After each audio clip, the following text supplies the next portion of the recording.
Genre: realistic fiction. Grace for President by Kelly DiPuccio. Illustrated by Lewin Pham. One Monday morning in September, Mrs. Barrington rolled out a big poster with all of the president's pictures on it. Grace could not believe her eyes. Where are the girls? That is a very good question, said Mrs. Barrington. The truth is, our country has never had a woman president. No girl president? Ever?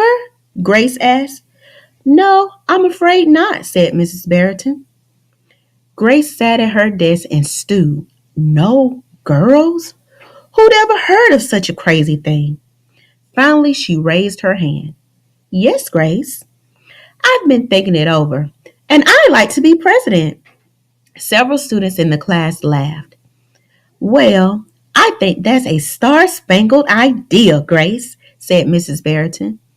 In fact, we could have our own election right here at Woodrow Wilson Elementary. The snicker in the room stopped.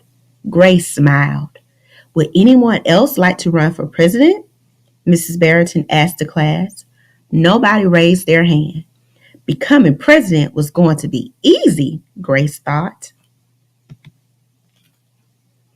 The next day, Mrs. Barrington made an announcement. In the name of democracy, I have invited Mr. Waller's class to join our election. Their class has nominated Thomas Cobb to be their presidential candidate. Grace's heart sank. Thomas was the school's spelling bee champ. His experiments has always took a blue ribbon at the science fair, and he was captain of the soccer team. Becoming president wasn't going to be so easy after all, Grace thought. The teachers put the names of all 50 states and the District of Columbia into a hat. Everyone except for Grace and Thomas got to choose a state. I'm Texas, said Anthony. I'm New Hampshire, said Rose. I'm Michigan, said Robbie. What does the number 17 mean? Each state is assigned a number of electoral votes. That number is determined by how many people live in that state, said Mr. Barrington. Each of you will be a representative for your state. Altogether, our country has 538 electoral votes. Mr. Waller explained. On election day, the candidate who receives 270 electoral votes or more wins the election.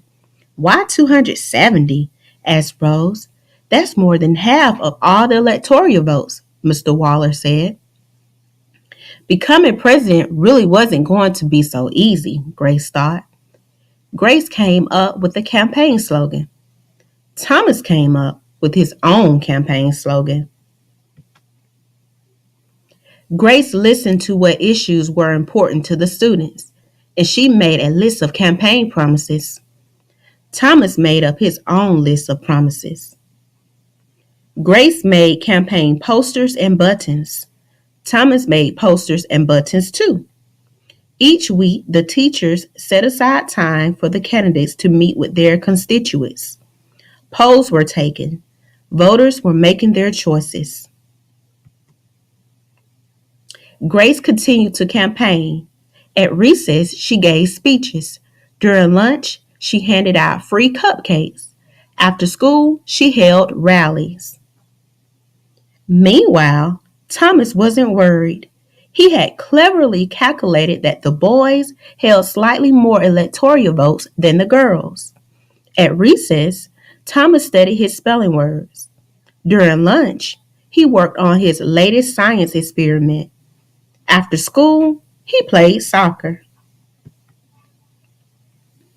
Even before the election, Grace made good on her promises.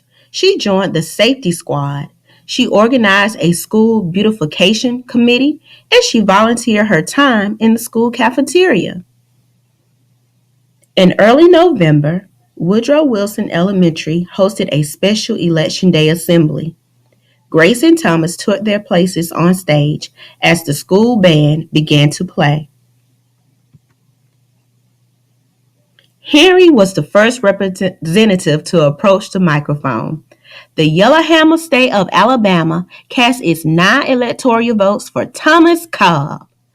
Fletcher said, the last frontier state of Alaska cast its 3 electoral votes for the best man for the job, Thomas Cobb. Hannah called out, the Grand Canyon state of Arizona cast its 10 electoral votes for Grace Campbell.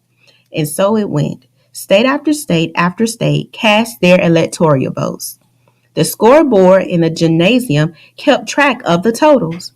The voting demonstration was quickly coming to an end. Clara approached the podium. The Badger State of Wisconsin cast its 10 votes for my best friend, Grace Campbell. Grace looked at the scoreboard.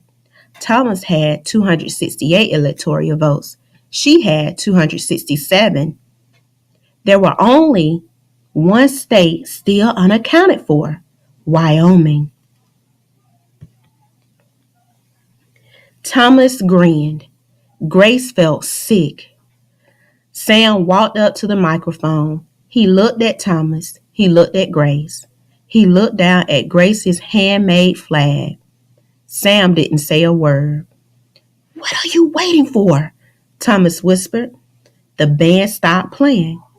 All eyes were on Wyoming. Finally, Sam cleared his throat.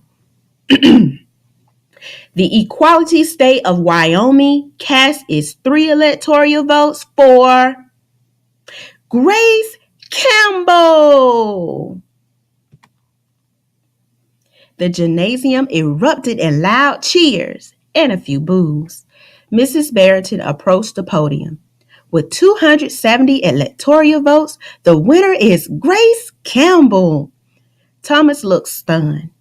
Grace hugged Sam. Why did you do it? She asked. Sam handed Grace his flag. Because, he said, I thought you were the best person for the job.